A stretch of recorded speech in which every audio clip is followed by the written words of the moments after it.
In the seemingly peaceful town of Briar Creek, one man's influence has quietly cast a dark shadow. Charlie Briggs, beloved local businessman and ruthless manipulator, has used his power to control, intimidate, and silence anyone who dares to cross him. But when Jordan Pierce returns to her hometown and discovers the suffering her cousin and others have endured, she realizes it's time to break the silence. With courage as her only weapon, Jordan launches a quest for justice that puts her directly in Charlie's crosshairs. As she unearths painful secrets and unites the townspeople, she inspires those who have long been silenced to stand together against him. But the deeper she digs, the more dangerous her fight becomes, and she realizes Charlie's reach may extend further than she imagined. Before we dive into this powerful story, let us know where you're tuning in from, and if you find it compelling, don't forget to hit subscribe. Jordan Pierce shifted her car into park outside the modest apartment complex, feeling a strange mixture of nostalgia and dread. Briar Creek, with its quiet streets and familiar faces, had been her home once, but now it felt like an entirely different world. She hadn't expected to come back, especially not under these circumstances. She took a deep breath and climbed out of the car, gripping the handle of her suitcase a bit tighter than necessary. The gravel crunched under her shoes as she walked to her cousin Tanya's door, the nervousness settling heavier with each step. Jordan hadn't heard much from Tanya in the past few weeks, just vague, hurried phone calls and rushed texts that something was wrong. She hadn't explained why, only that she needed Jordan. When the door creaked open, Jordan's heart skipped a beat. Tanya stood there, eyes puffy and red, her skin marred by bruises that hadn't been there the last time Jordan saw her. Jordan's voice dropped as she took in the injuries, a sick feeling twisting in her stomach. What happened? Tanya avoided her gaze, glancing nervously over her shoulder as if afraid someone might hear. She pulled Jordan inside quickly, closing the door with a quiet click. Jordan had barely set her bag down when Tanya burst into tears, her body shaking as she tried to choke back the sobs. "It was Charlie," Tanya whispered, pressing a trembling hand to her mouth. "He did this to me, Jordan." The name sent a chill down Jordan's spine. Charlie Briggs, the town's golden boy and owner of one of the busiest restaurants in Briar Creek, was as respected as he was feared. She had known his reputation, of course. Everyone did. But to see the physical evidence of his cruelty on her cousin's face, it was like a slap. Why, Jordan asked, barely able to contain her rage. Why would he do this? Tanya sank onto the couch, her hands twisting in her lap as she whispered, I was just standing up for myself. He made these comments, things he'd been saying for weeks now. I finally told him to stop, and he got angry. He grabbed me, threw me against the wall, and she trailed off, voice cracking. And no one did anything. Jordan's voice was sharp, incredulous. She could hardly believe the audacity, the brazenness of Charlie's actions. No one would dare, Tanya murmured. You know how it is here. He owns half the town and everyone thinks he's a hero. He makes everyone feel so small, so powerless. I tried to tell people at work, but instead of helping me, they fired me, said I was stirring up trouble. Her hands clenched into fists, but her shoulders sagged as though she'd already accepted the outcome. A heavy silence filled the room. Jordan's heart pounded, anger and disbelief swirling inside her. This was her cousin, her family, someone she'd grown up with, laughed with, shared secrets with. And now, here she was, bruised and broken by the hands of a man the town revered. What are you going to do? Tanya's voice was a whisper, barely audible. Jordan met her cousin's eyes, feeling a fierce determination building inside her. We're not going to stay silent, that's for sure. He might scare everyone else, but he's not going to scare me. But Jordan, Tanya's voice wavered. He's powerful. He'll ruin you. People in this town worship him. Even if you try, they'll just bury it, twist it, make you out to be the troublemaker. Jordan took her cousin's hands, squeezing them tightly. He's not going to keep getting away with this. I'll find a way. For you, for everyone he's hurt. Tanya's lip quivered as fresh tears welled up. I didn't know who else to call. I just needed someone to believe me.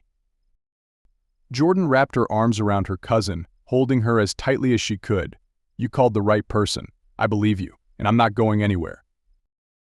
In that moment, Jordan felt a fierce resolve settle within her.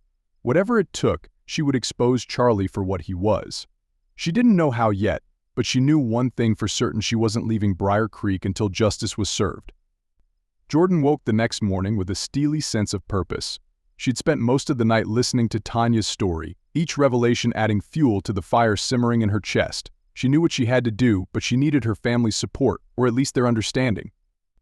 Gathering herself, she walked the few blocks to her aunt's house, hoping to rally the family.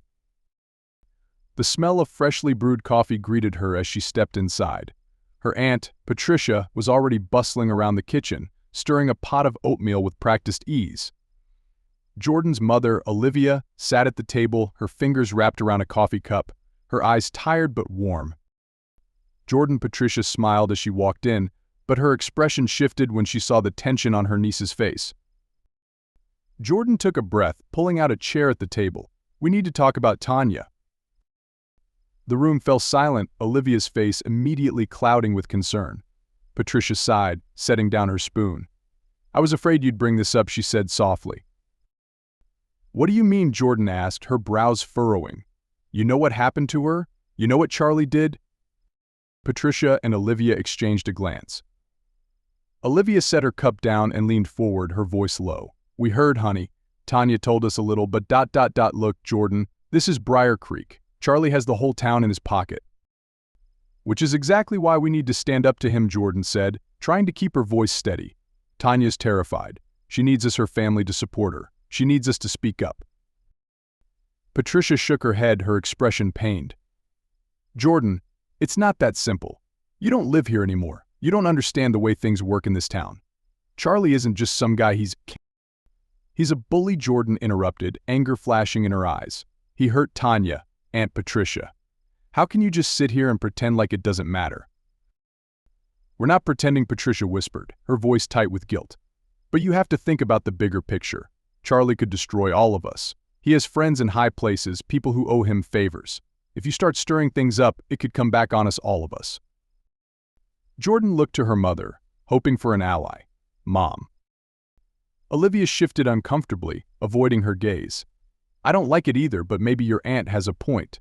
Briar Creek isn't the same as the city. People don't take kindly to accusations here, especially not against someone like Charlie. So we're just supposed to let him get away with it." Jordan's voice rose, her frustration bubbling over. "We're supposed to let him keep hurting people because he's powerful." Patricia's eyes filled with tears. "Jordan, please. I want justice for Tanya, but I have to think about our safety. What if Charlie retaliates? What if he comes after you, or Tanya, or us?" "He already came after Tanya," Jordan said, her voice steely, "and he'll keep doing it until someone stands up to him. I can't just walk away from this. I won't." Olivia placed a gentle hand on Jordan's. "Honey, we're just scared. Charlie's been part of this town for years. He has everyone wrapped around his finger. People won't believe you, even if you tell the truth, and if you push too hard." Jordan pulled her hand back, feeling the bitterness rise within her. "So that's it? We just let him go on hurting people because it's easier to be quiet." "Jordan, please try to understand," Patricia whispered. "We're not brave like you. We've seen what happens to people who go up against him." Jordan shook her head, disappointment settling heavy in her chest. "Fine. If you're too afraid to help, I'll do it on my own. But don't expect me to stay silent just because it's easier." Patricia's face softened, worry etched into every line. "Just be careful, Jordan. Promise me you won't do anything reckless." Jordan forced a tight smile, the fire in her chest reigniting. "I promise I'll do what needs to be done." As she left the house, Jordan felt the weight of her family's fear pressing down on her. She knew they meant well, but their hesitance only fueled her anger. Someone needed to protect Tanya, to hold Charlie accountable. And if her family wouldn't stand with her, she would find a way to do it on her own. Outside, the air felt thick with unspoken warnings. But Jordan had made up her mind. No matter how alone she felt, no matter the consequences, she wasn't going to back down. She'd be the one to break the silence. Jordan spent the rest of the day combing through Briar Creek's main streets, recalling memories of this place she had once called home. But with each familiar face she passed, she couldn't shake the feeling that every eye on her was filled with silent judgment, or worse, silent fear. She was beginning to understand just how deep Charlie Briggs' control ran. By afternoon, she decided to stop at a small cafe she remembered from her high school days. The quiet, Comfortable Spot was a rare neutral ground in town, a place where people went to unwind or gossip. Jordan hoped to pick up any whispers about Charlie or his reputation. She ordered a coffee and took a seat by the window, subtly watching the people around her. As she sipped her drink, she spotted a woman at a nearby table, one she vaguely recognized. Sarah Green, who had been a few years ahead of her in school, looked tired, her face lined with worry.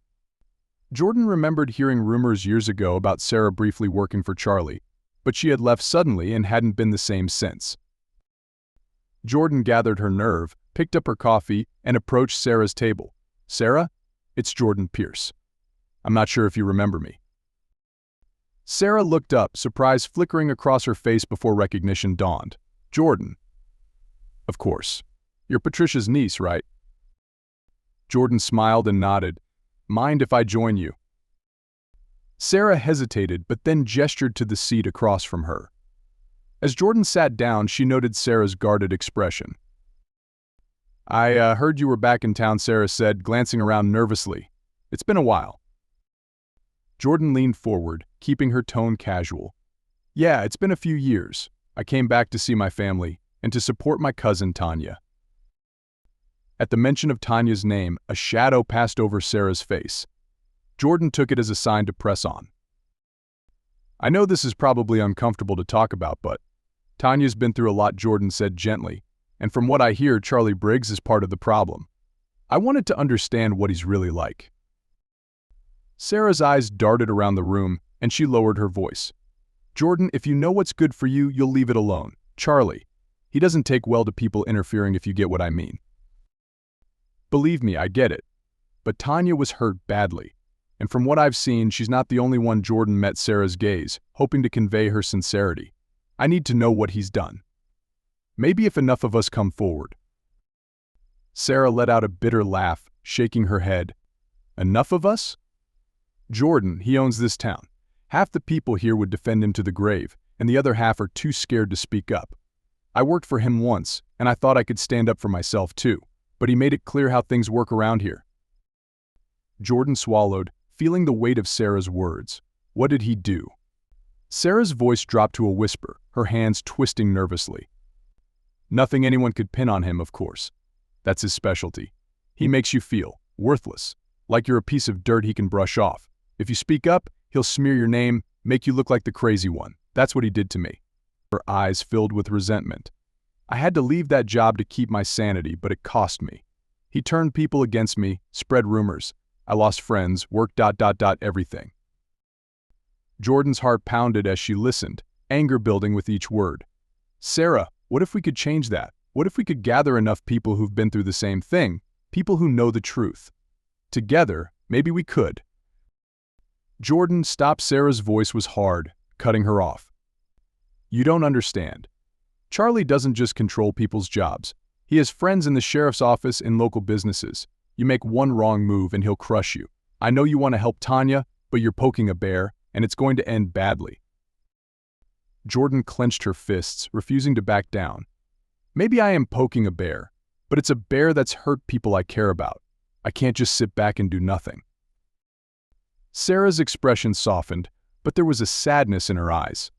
"I respect your courage, Jordan, I really do. But take it from someone who's been through it. Standing up to him will cost you. Be prepared to lose things you care about." Jordan nodded, taking in Sarah's warning, but her resolve only deepened. "Thanks for telling me the truth, Sarah. I won't drag you into this, but I appreciate you being honest." As Jordan left the cafe, her mind raced with everything Sarah had shared. She understood now that going after Charlie would mean fighting not just him, but the entire system protecting him. Still, as she looked back at the cafe, she knew she couldn't stop. Sarah's story was proof that Tanya wasn't alone in her suffering, and that knowledge strengthened her purpose.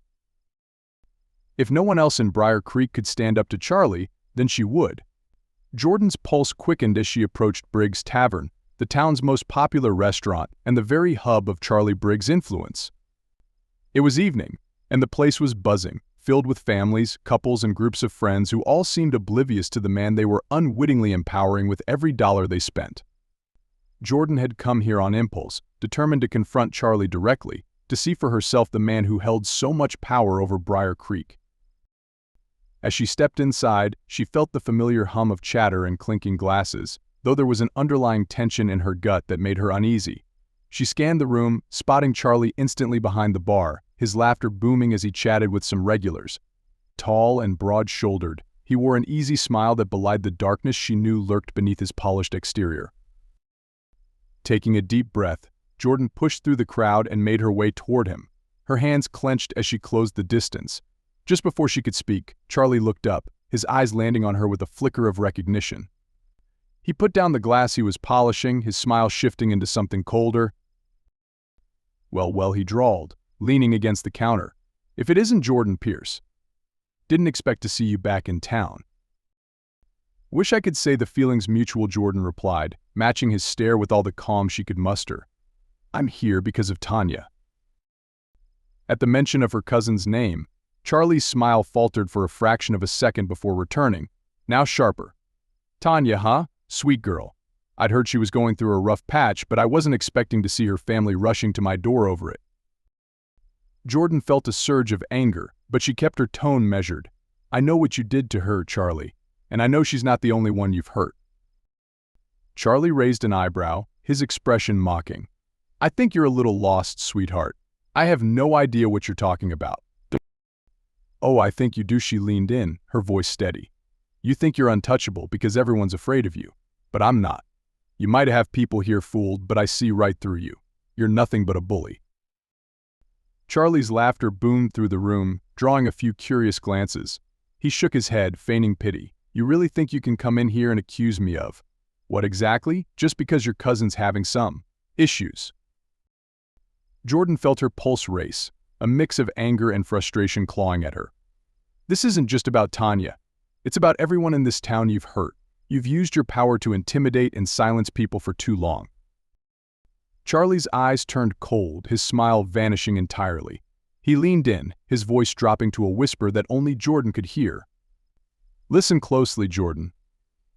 I don't know what fairy tales you've heard, but I'd be careful about making accusations you can't back up. This town knows who I am, and they'll take my word over yours any day. The calm, almost casual threat sent a chill down her spine, but she refused to show fear.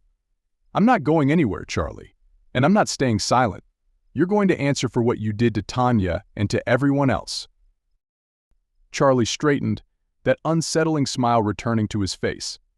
Well, if you're so determined to ruin your reputation, be my guest. I'll even buy you a drink while you're here, he waved over a waitress, his tone loud and jovial, as if they were old friends. Make sure Jordan here gets the best seat in the house. She's going to be staying a while. The waitress nodded, oblivious to the tension, and led Jordan to a table by the window. She could feel eyes on her, townspeople whispering, curious about her exchange with Charlie. As she sat down, she realized his game. He was trying to make her look like a fool, like she was causing a scene without reason. Minutes later, a drink appeared in front of her, a whiskey neat, the same as Charlie's preferred drink. She pushed it aside, keeping her eyes trained on him across the room, where he had resumed his animated conversation, acting as if their exchange hadn't happened. Jordan's resolve hardened. Charlie might have the town wrapped around his finger, but she wasn't going to let his mind games deter her. She had seen the fear he instilled in Tanya, heard the pain in Sarah's voice. Those memories were her shield, protecting her from the intimidation he threw her way. As she rose to leave, her gaze locked with his one last time. Charlie raised his glass, tipping it in her direction, his eyes gleaming with a silent challenge. It was clear this was only the beginning. Jordan walked out of the bar, heart pounding, determination burning hotter than ever. If Charlie thought she'd back down after one warning, he was wrong. Jordan spent a restless night replaying the confrontation with Charlie, his smug grin and cold threats seared into her mind. His confidence rattled her. He truly believed himself untouchable, and the worst part was he might be right. But she wasn't backing down, and by morning her determination had only solidified. That day, she decided to start gathering allies if there were any to be found. She knew she needed someone with knowledge of the local justice system, someone who wasn't afraid to look past Charlie's power. After some careful consideration, she remembered Detective Miles Avery, a man with a reputation for integrity, though she hadn't seen him in years. He'd been a family friend once, the sort of person who remembered people's birthdays and brought flowers to funerals. He'd know the real Briar Creek, the layers beneath its quaint, polite surface. Jordan made her way to the police station, her pulse quickening as she approached the dull brick building. Briar Creek's police department was small and felt almost too familiar a place with officers who'd known her family for years, who had watched her grow up. But today, her visit was purely business. Inside, the receptionist directed her down the hall, where she found Miles in a cramped office lined with case files and stacks of paperwork. He looked up as she knocked, a brief flash of recognition crossing his face. "Jordan Pierce," he said, standing with a surprised smile. "It's been a long time." "It has," Jordan replied, forcing a smile. "I wouldn't be here if it wasn't important." Miles gestured for her to sit, his expression turning serious. "Well, I know you didn't come all this way for a friendly chat. What's on your mind?" She took a seat, hesitating for just a second before diving in. "It's about Charlie Briggs. I'm sure you've heard the stories, the rumors about him." Miles leaned back in his chair, a wary look in his eyes. "I've heard plenty about Charlie, but rumors are all they are, officially.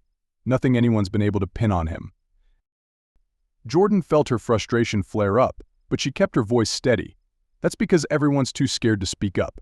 He's hurt people, Miles. People like my cousin, Tanya." Miles sighed, folding his hands.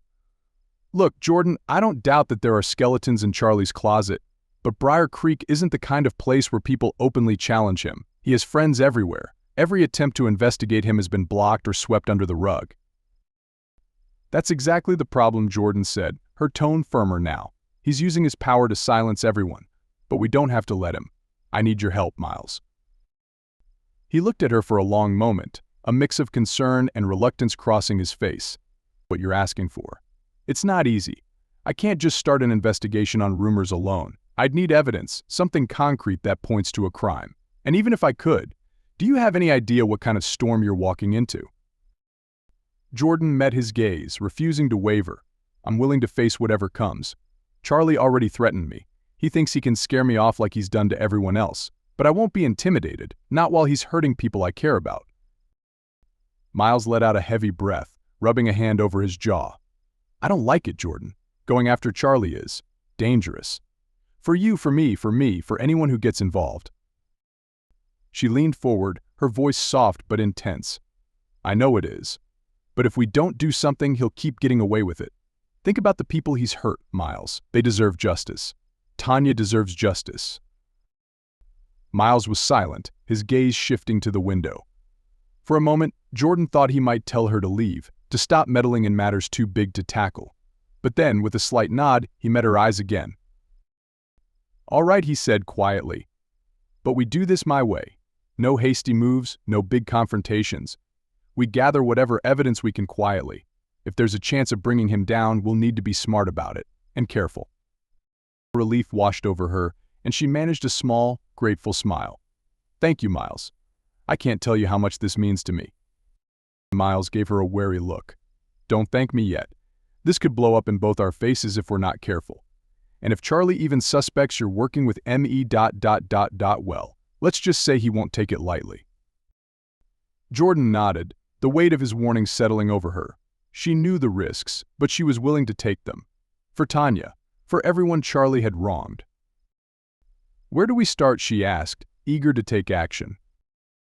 Miles glanced at his desk, pulling out a small notebook. "We start by tracking down anyone who's crossed paths with Charlie. Former employees, old business partners, anyone who might have a story to tell. If we're going to build a case, we need details, dates, witnesses, and we need to be discreet." Jordan took a deep breath, readying herself. "I'll do whatever it takes." He nodded, his expression softening. "Then let's get to work. And Jordan, if things get too dangerous, promise me you'll step back. It won't do anyone any good if you end up hurt." Jordan hesitated, then gave a small nod.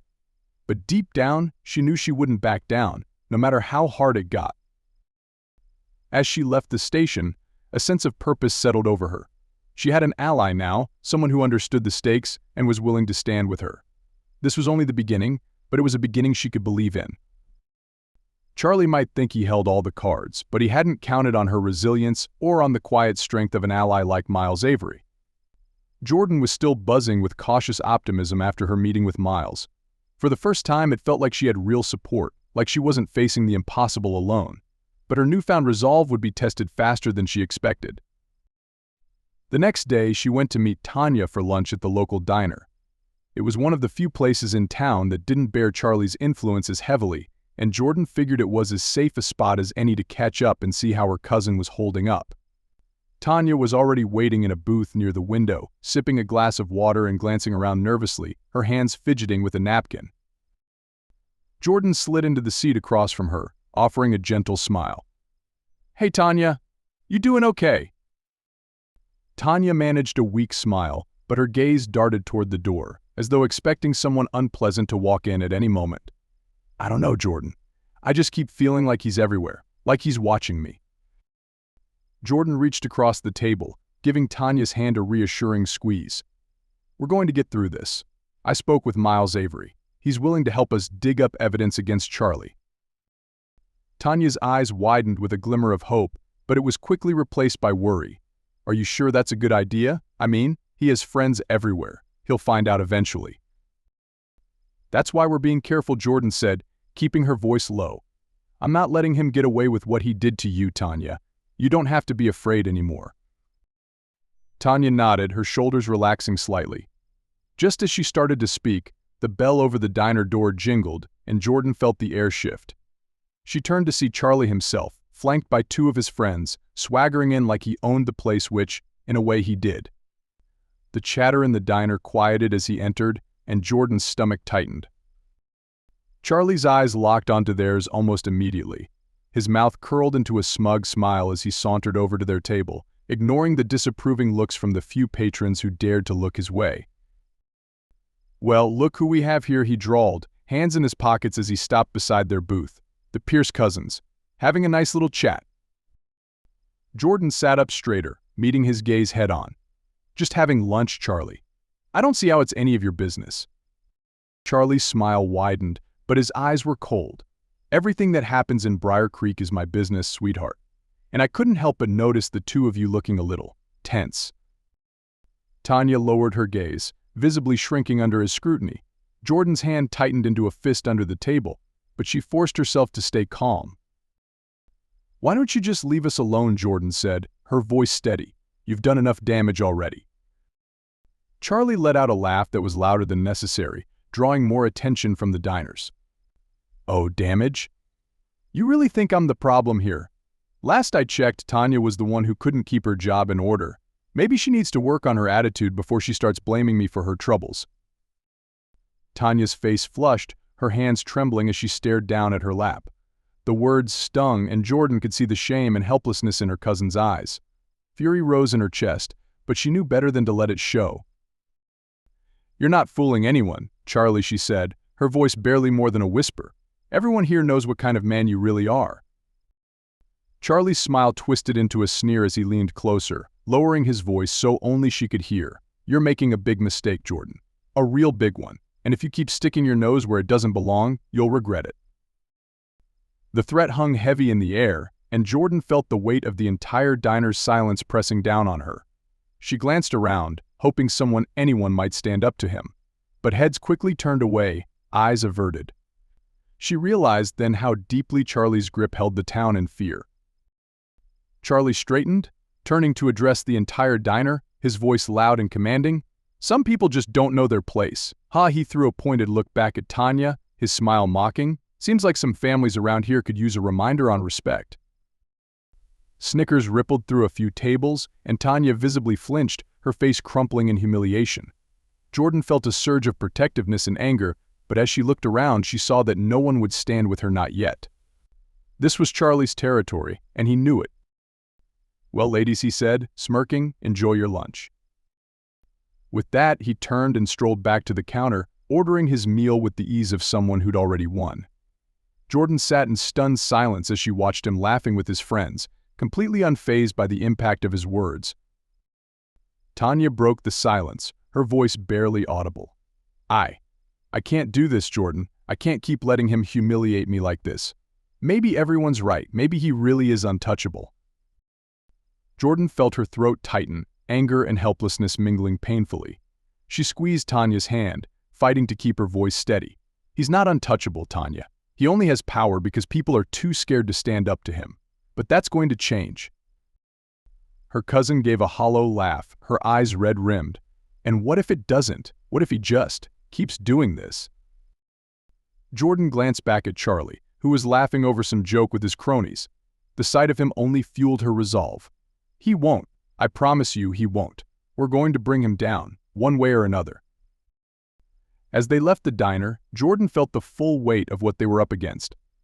Charlie's power extended beyond money or influence. It was in the fear he instilled, the silence he commanded.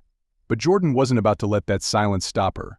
Today had shown her just how far he was willing to go to keep his image intact, and she'd go even farther to tear it down.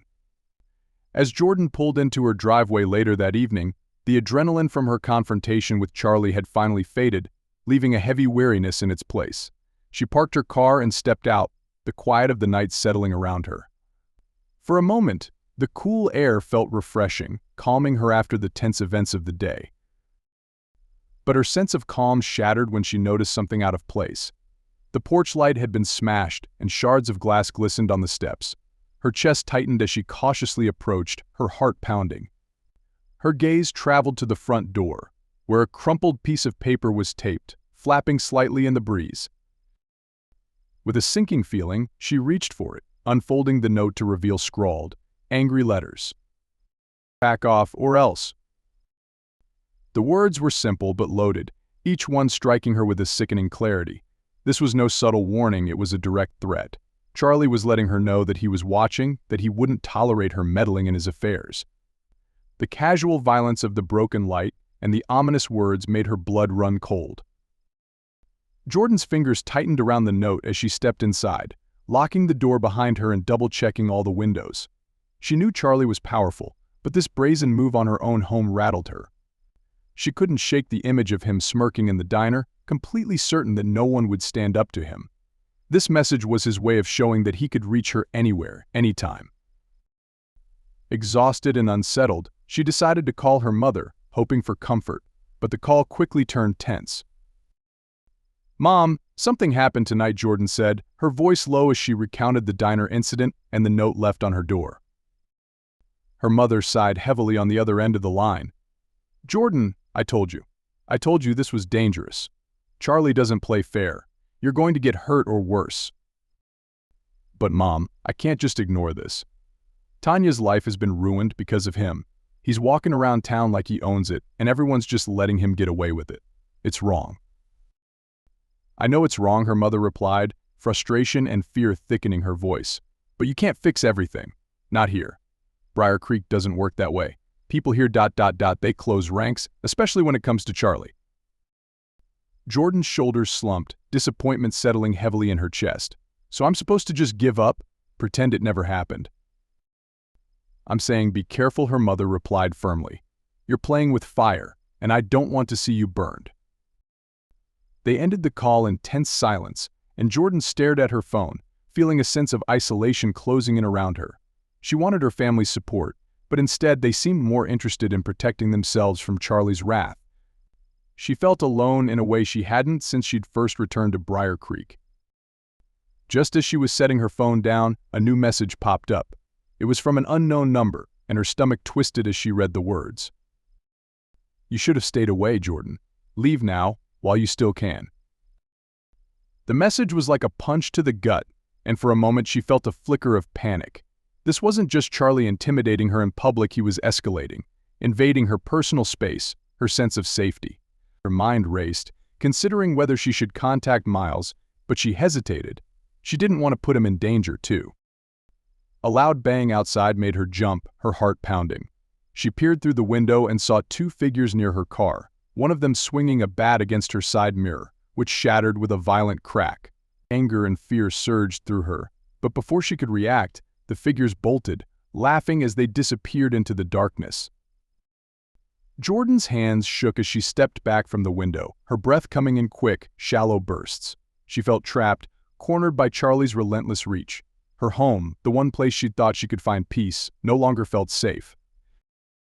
The following day, she tried calling a few more family members, hoping for someone who'd understand, but the responses were all the same, cautious, fearful, urging her to leave it alone. Her Aunt Patricia was blunt. "Jordan, I don't know what you're trying to prove, but this is Charlie Briggs we're talking about.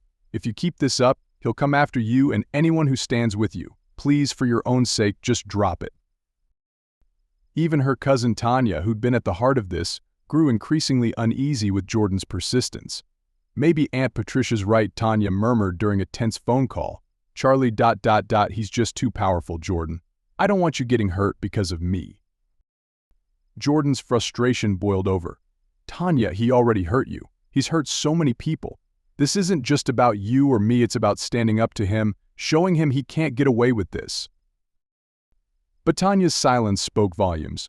Jordan could hear the fear in her cousin's voice, the resignation that came with living under Charlie's control. And now it felt like her family, her entire community, was closing its doors to her, leaving her alone against an unstoppable force. She hung up, a hollow ache settling in her chest.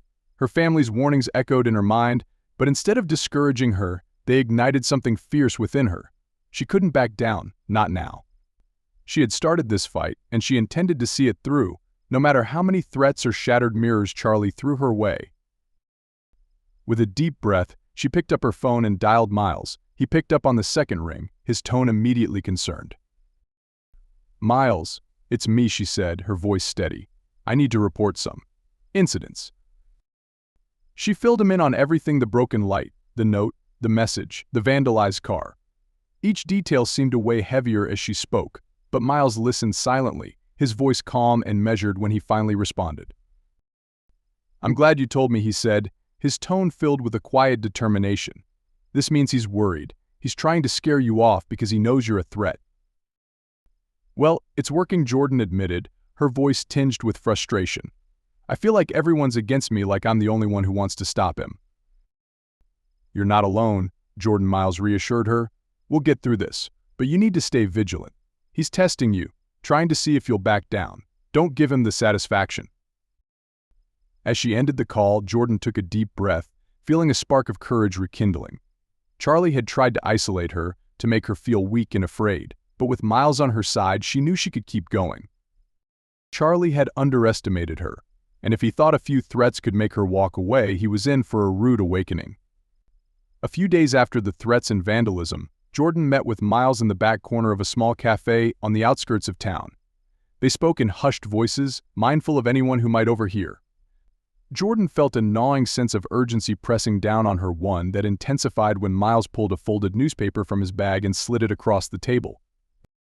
"Take a look at this," he said, his voice low. Jordan unfolded the paper, her eyes immediately drawn to a headline near the bottom of the page: "Briggs expands Briar Creek Holdings." Her heart sank as she skimmed the article. Charlie was in the process of acquiring a new property right in the heart of town, a commercial block that would give him even more control over local businesses and, by extension, the people of Briar Creek. "They're fast-tracking the permits," Miles said grimly. "If he gets his hands on that property, it'll make it even harder to take him down. With more power, he'll bury any traces of his past actions deeper than ever." Jordan swallowed hard, the weight of it settling over her. "So we're running out of time. If we don't expose him now, we may never get another chance." Miles nodded. "That's why we need to act quickly. We need concrete evidence that can't be brushed aside, something that ties him directly to the abuse he's inflicted, and we need it before those permits go through, or he'll be untouchable." Jordan's mind raced. What about the other people he's hurt? The employees who left his businesses suddenly. There has to be a pattern, maybe records, testimonies, something that shows he's not the respectable businessman he pretends to be. "That's what I was thinking," 2 Miles agreed. "But tracking down witnesses won't be easy.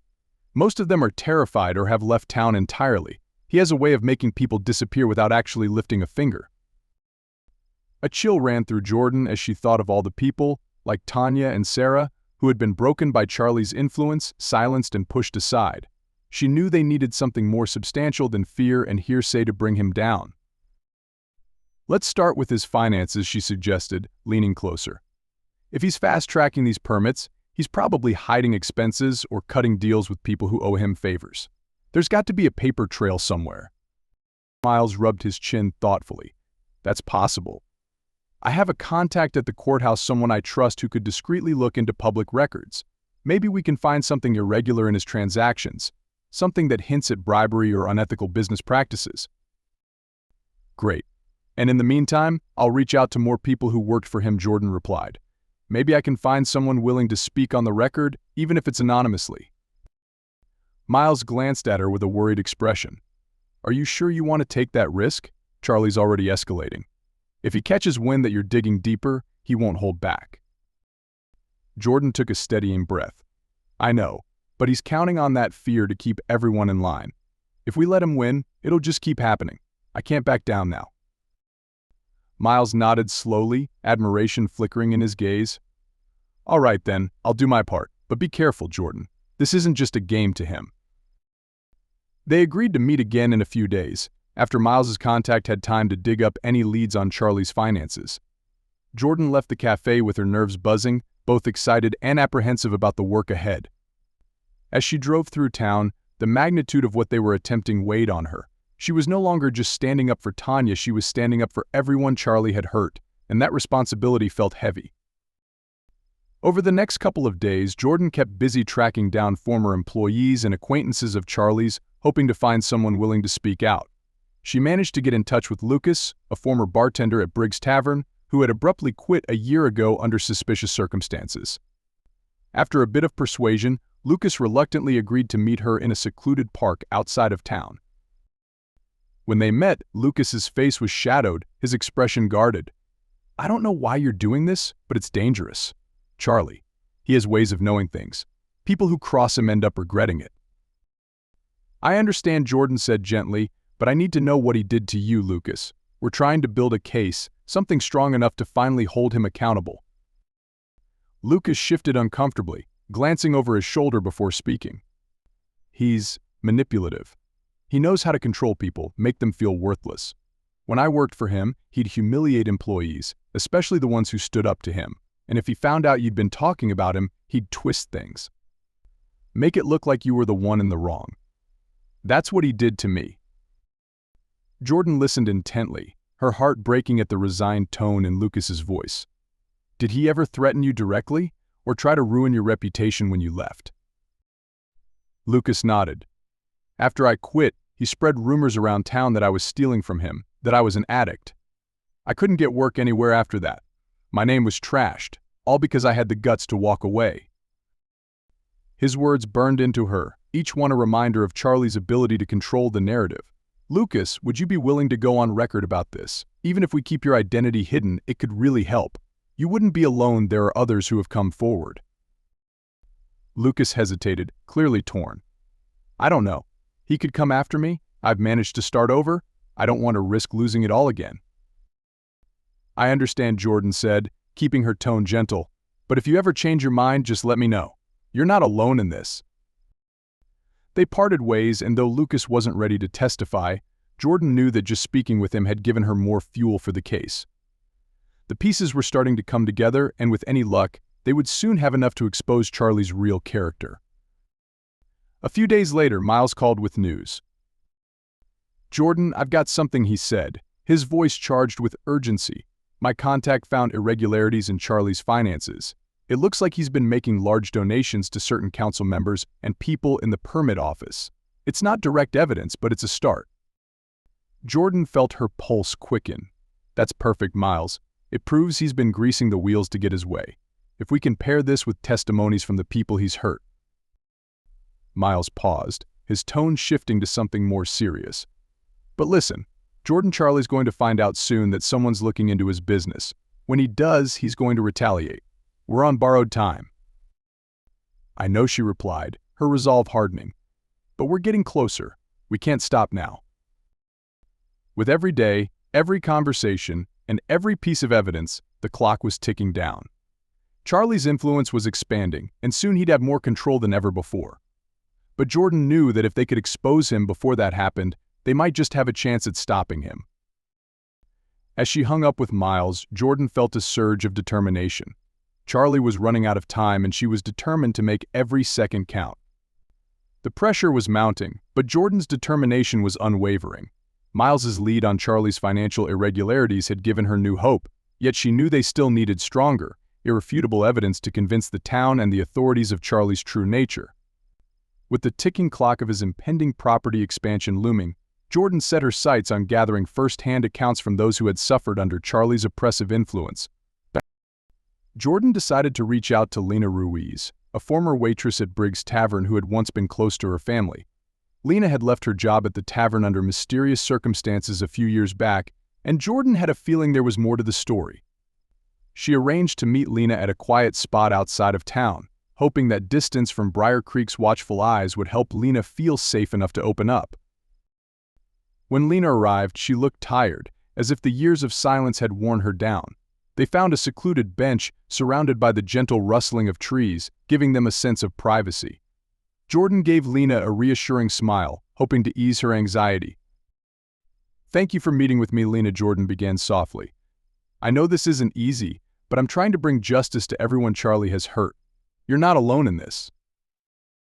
Lena sighed, her hands twisting together nervously. "It's been years, Jordan. I thought I'd left it all behind. But I've never really escaped what he did to me." Jordan leaned forward, her voice steady but compassionate. "I understand. But if you're willing to share your story, it could help so many people. It could help bring him down." Lena hesitated, glancing around as if checking for unseen threats. After a tense moment, she nodded. "All right, I'll tell you everything." She took a deep breath, her voice shaking as she began. "I was just a kid when I started working for Charlie. I thought it would be a good job, you know? But he made it a nightmare. He'd make these comments, things that made me uncomfortable, and he'd brush it off as jokes. At first I tried to ignore it. But then he started pushing boundaries. He'd touch my shoulder, stand too close, make me feel like I couldn't say no." Jordan's heart tightened, anger flaring up as she listened. "Did you ever try to report it?" Lena nodded, bitterness creeping into her tone. "I tried. I went to my manager, but she just told me to keep my head down and not make waves.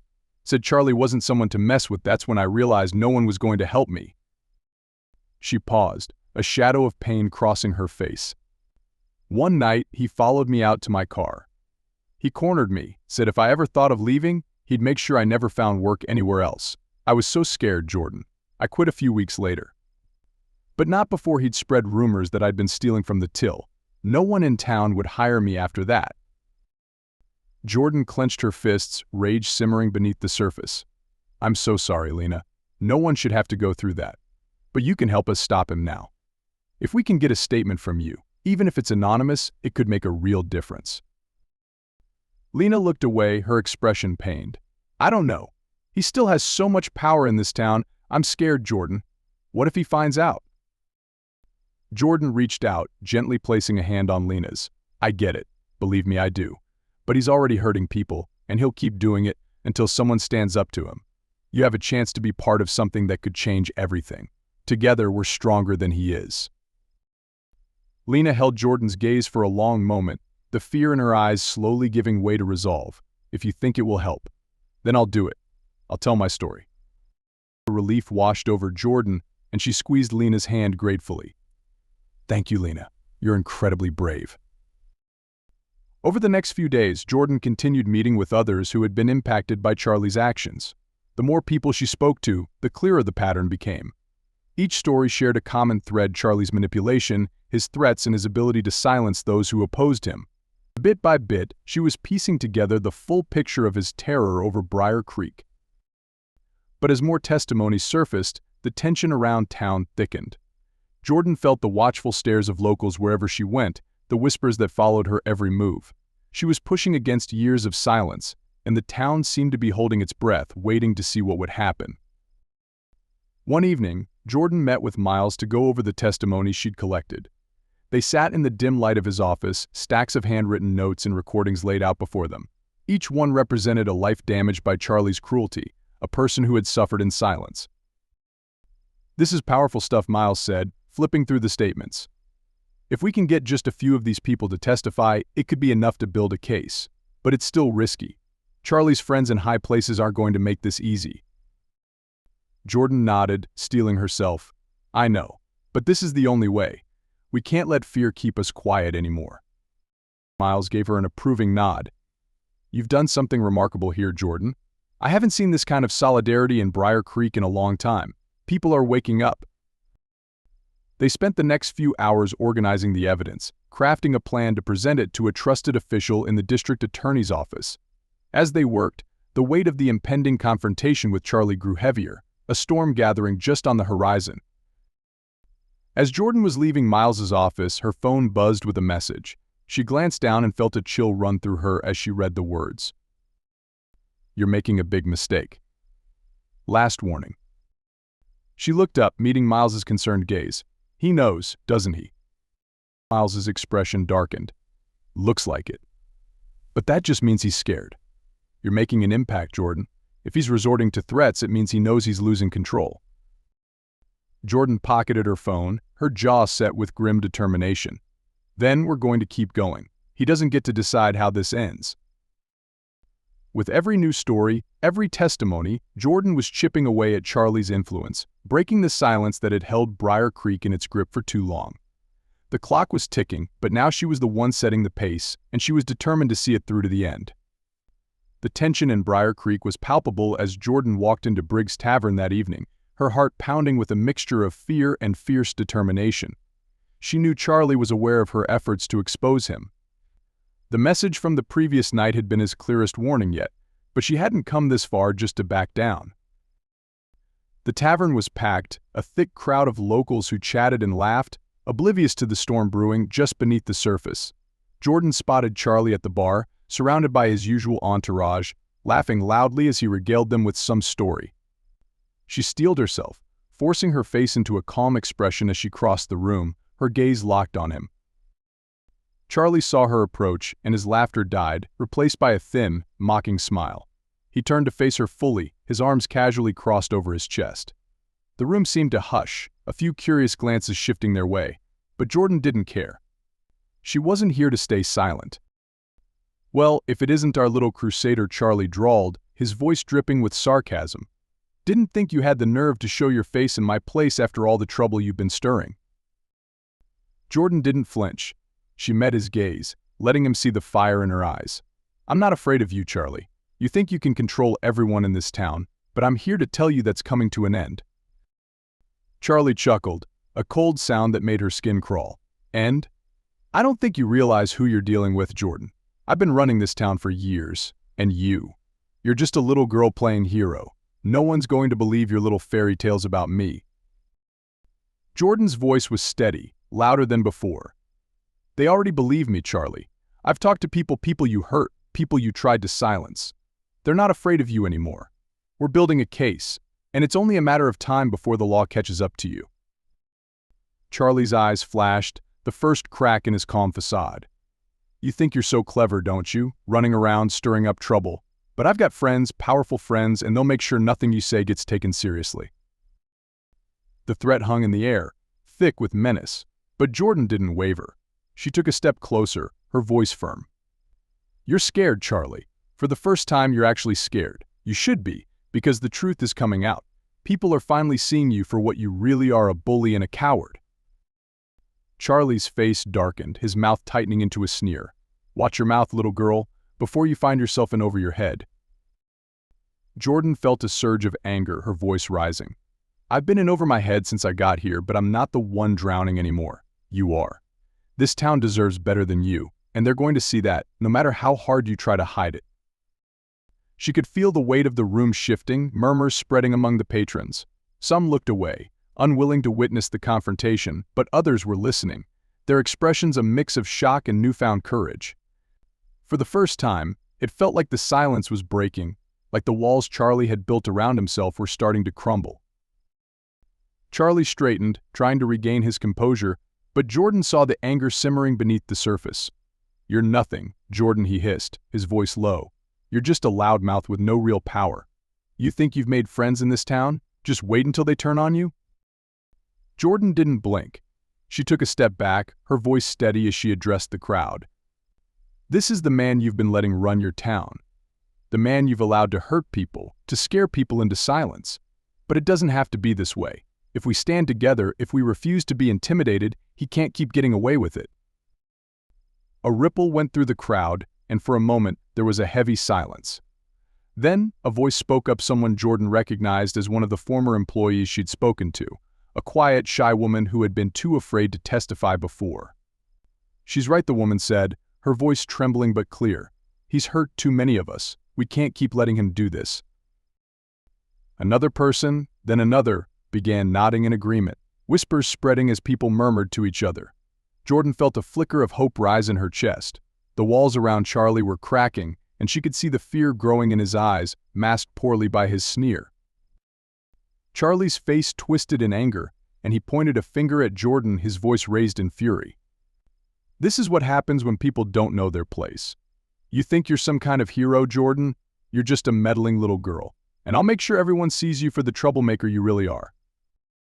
But the crowd wasn't listening to him anymore. They were watching Jordan, seeing her strength and conviction, and it was giving them courage. The tide was turning, and for the first time, Charlie didn't have control. Jordan turned back to him, her voice calm and unwavering. "Your time is up, Charlie. I'm not afraid of you, and neither is anyone else here. It's over." A hush fell over the tavern, and for a moment, Charlie seemed to flounder, his usual bravado slipping as he looked around at the crowd, realizing they were no longer on his side. He tried to laugh, to shrug it off, but the sound was hollow, forced. He had lost his power, his grip on the town loosening before his eyes. Jordan watched as he stormed out of the tavern, his face red with fury. She felt a surge of relief and triumph as she looked around at the people, her heart pounding. They had stood with her. They had seen through his facade. As she left the tavern, a few people approached her, tentative but grateful, offering words of support and encouragement. She realized then that this wasn't just about taking down one man, it was about freeing the town from the fear that had controlled them for so long. And though the battle wasn't over yet, Jordan knew that they had finally gained the upper hand. The silence had been broken, and there was no going back. The next morning, word of Jordan's confrontation with Charlie had spread throughout Briar Creek like wildfire. Everywhere she went, she could feel the shift in the town's energy. People were whispering, casting uncertain glances her way, some with respect, others with fear. The town was waking up to the truth, and while that truth was uncomfortable, it had ignited something she hadn't seen in Briar Creek before, a spark of collective courage. Jordan hadn't been able to sleep after the confrontation. The rush of adrenaline, the thrill of finally standing up to Charlie, had left her both exhilarated and exhausted. She knew she had opened a door that couldn't be closed, and now she had to see it through. That morning, as she walked into the small town square, she noticed a small group of people waiting for her.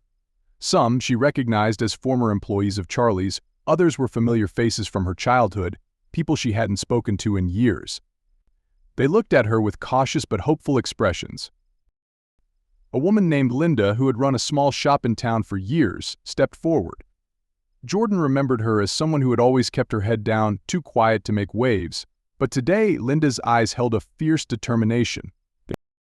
"Jordan," she said, her voice wavering slightly, "we heard about what happened last night, the way you stood up to Charlie. It took courage. It's something a lot of us have been wanting to do for years." Jordan felt a mix of relief and pride as she looked around the gathering crowd. "Thank you, Linda. I did it for all of us. No one should have to live in fear of him anymore." A man stepped forward, clearing his throat. He was a former employee from Briggs Tavern, and she remembered him as someone who had once warned her to keep her distance from Charlie. Now, his gaze was steady, resolute. "I think it's time we stood up too," he said, his voice strong. "If we all come forward together, he can't go after each of us. He's only powerful because he's kept us isolated, made us think we're alone. But we're not." Murmurs of agreement rippled through the group, and Jordan felt a swell of hope. This was what she had been fighting for, a community standing together, refusing to be silenced. She nodded, looking each person in the eye. "If we're going to do this," she said, "we need everyone, every story, every piece of evidence. Miles is already building a case, but we need as much support as possible. The more of us who come forward, the harder it will be for him to keep this hidden." A young woman spoke up from the back of the crowd. "But what if he tries to hurt us? He's not going to let this go easily. We've seen what he does to people who cross him." Jordan understood their fear all too well, but she took a deep breath, speaking with conviction. "That's why we're doing this together. If we all stand as one, he can't pick us off one by one. And we have each other's backs. For the first time, we have a real chance to change things." One by one, the townspeople began to nod, their fear slowly replaced by a collective determination. They were tired of living in Charlie's shadow, tired of pretending he wasn't a monster just because he had money and power. And now, with Jordan leading the way, they had a chance to break free. Over the next few hours, Jordan and Miles worked with the townspeople to organize a plan. They gathered testimonies, reviewed evidence, and prepared statements. Linda offered her shop as a safe meeting place where people could come and go without drawing attention. It became the unofficial headquarters of their movement, a place where they could speak freely, strategize, and share their stories. As they huddled together, exchanging their experiences, Jordan saw the strength they drew from one another. Stories that had once been whispered in fear were now shared openly, and with each confession, the group's resolve grew. People who had once been strangers found common ground in their pain, their anger, and their desire for justice. As the afternoon wore on, more people trickled in, some hesitant, others emboldened by the sight of familiar faces. Lucas, the former bartender who had once been reluctant to speak, came forward, his voice steady as he recounted the lies Charlie had spread about him. Sarah Green, who had once worked for Charlie's restaurant, gave a tearful account of the threats and harassment she had endured. Each story was a piece of the puzzle, adding weight to the case Miles was building. By evening, the group had grown to over a dozen people, each one carrying a piece of the truth that had been buried for far too long. The strength of their voices, once silent, now echoed through Linda's shop, a collective testament to the power of unity. As the final statements were gathered, Miles addressed the group, his tone both solemn and encouraging. "What you're doing here is brave. You're taking a stand, not just for yourselves but for this entire town. This is how we end Charlie's hold over Briar Creek." A murmur of agreement filled the room, and Jordan felt a surge of pride. She looked around at the faces of the people who had once been too afraid to speak. Now, they were ready to face the truth head-on, and she knew they wouldn't back down. Before they dispersed, Jordan stood up, her voice calm but powerful. "Charlie has relied on our silence to keep his power. But today, we've broken that silence. He might still try to scare us, but we've shown him that we're not afraid anymore. Whatever happens next, we're doing this together." A round of quiet applause filled the room, and Jordan felt the weight of their collective strength. They had started as individuals, each one afraid to speak, but now they were a united front, ready to take on the man who had controlled their lives for far too long. As she left Linda's shop that evening, Jordan knew the road ahead would still be difficult. Charlie wouldn't go down without a fight, and there would be consequences for challenging him so openly, but for the first time, she didn't feel alone. The people of Briar Creek had finally taken a stand, and together, they were unstoppable. With every step she took, the echoes of their voices lingered in her mind, a reminder of the strength they had found in each other. The town had woken up, and there was no going back. Charlie's grip was slipping, and she was ready to see him finally brought to justice. The courthouse was packed. Word had spread quickly that the townspeople of Briar Creek were rallying against Charlie Briggs, and now, nearly everyone in town had shown up, eager to witness what had once seemed impossible: Charlie being brought to justice. The air buzzed with tension, whispers filling the room as people anxiously awaited the beginning of the hearing. Jordan sat beside Miles, her heart racing as she glanced around the room. Linda, Lucas, Sarah, and the others she had spoken to over the past weeks were there, each one a silent testament to the power they had found together. Today was the culmination of everything they had worked toward, a moment they had once thought would never come. At the front of the courtroom, Charlie entered, his confident stride and polished suit contrasting sharply with the accusations that now surrounded him. His usual arrogance had dimmed, his eyes darting around the room, taking in the faces of those he had wronged. He didn't look as invincible as he once had, and Jordan felt a surge of hope. The mask he had worn for so long was finally beginning to crack. As the hearing began, the judge called the first witness, Linda. She rose, her face pale but resolute as she took the stand. Jordan watched as Linda's hands trembled slightly, but when she began to speak, her voice was strong, unwavering. "I've known Charlie Briggs for most of my life," she began, her gaze never wavering from the judge. "I worked in his restaurant, like so many others here. I stayed silent because I thought I had to. I thought he was too powerful, that no one would believe me. But he used that power to hurt people, to keep us scared." Linda's words were raw, heartfelt, each sentence a reminder of the control Charlie had held over the town. Her story was followed by Lucas, who described the lies Charlie had spread about him to ruin his reputation. Sarah recounted the harassment she had endured, her voice shaking as she revealed the years of shame and fear that had haunted her. Each testimony was like a weight lifted, a piece of truth that had been buried finally brought to light. And with each witness, Jordan saw Charlie's face harden, his confidence slipping further as he realized that his power was crumbling, piece by piece. When it was Jordan's turn to testify, she took a deep breath, gathering her thoughts. As she stepped up to the stand, her eyes swept the room, pausing on the faces of the townspeople who had once warned her to stay quiet. Now, they were all looking at her with trust and hope. Growing up here, I always believed Briar Creek was a place where people looked out for one another, she began. But over the years, I watched as fear took hold. Charlie used his influence to keep everyone silent, to make us believe he was untouchable. But he was only powerful because we let him be. And today, we're here to say we won't let him hurt anyone else. She went on to recount the threats, the intimidation, the way he had tried to tear her family apart. She spoke for Tanya, for Sarah, for all the people who had been hurt but couldn't speak. And as she finished, she felt a wave of relief wash over her, a release of all the anger, fear, and determination that had fueled her. When she returned to her seat, Miles gave her an encouraging nod, and she felt his support as solidly as the ground beneath her feet. They had done everything they could now. It was up to the judge to weigh the evidence and the testimonies. After hours of witness statements and arguments, the judge finally called for a brief recess to review the case. The courtroom emptied into the hallway, where people clustered in small groups, their voices hushed but hopeful. As she stood by the window, Jordan felt a light tap on her shoulder. Turning, she found Tanya there, her face filled with a mixture of gratitude and pride. "Jordan," Tanya whispered, her voice thick with emotion. "I can't believe you did this. You didn't just help me, you helped everyone." Jordan's eyes stung with tears as she hugged her cousin tightly. "I couldn't have done it alone, Tanya. We all stood together. That's what made this possible."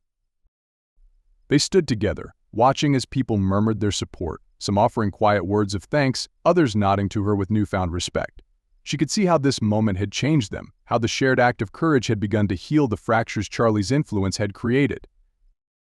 When the judge returned and called everyone back to their seats, the atmosphere was tense but hopeful. Jordan held her breath as the judge cleared his throat, his expression unreadable.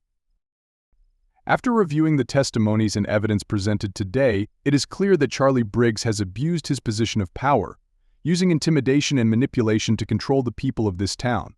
His actions have caused significant harm, and he must be held accountable, the judge said firmly. A murmur spread through the room, relief and satisfaction washing over the crowd as the judge listed the penalties and criminal charges against Charlie. The finality of it settled over Jordan like a warm blanket. They had done it. Charlie would face consequences, his power stripped away. As the court was adjourned, people began clapping quietly, then louder, until the entire room was filled with applause. It wasn't just a victory for Jordan, it was a victory for Briar Creek. They had broken free from the grip of fear that had held them for so long.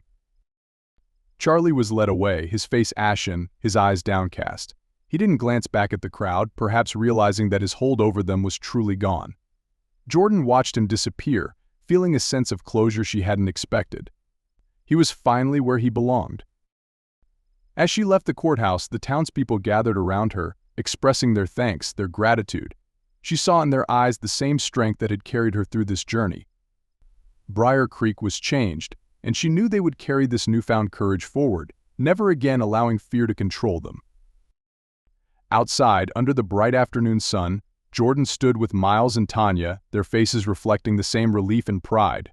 They had taken on a monster and won, and together, they had brought justice to a town that had desperately needed it. In that moment, Jordan realized that this wasn't just about taking down one man, it was about restoring hope, healing old wounds, and building a future that wasn't tainted by silence or fear. And as she looked around at the faces of her friends, family, and neighbors, she knew Briar Creek was on its way to becoming the community she had always hoped it could be.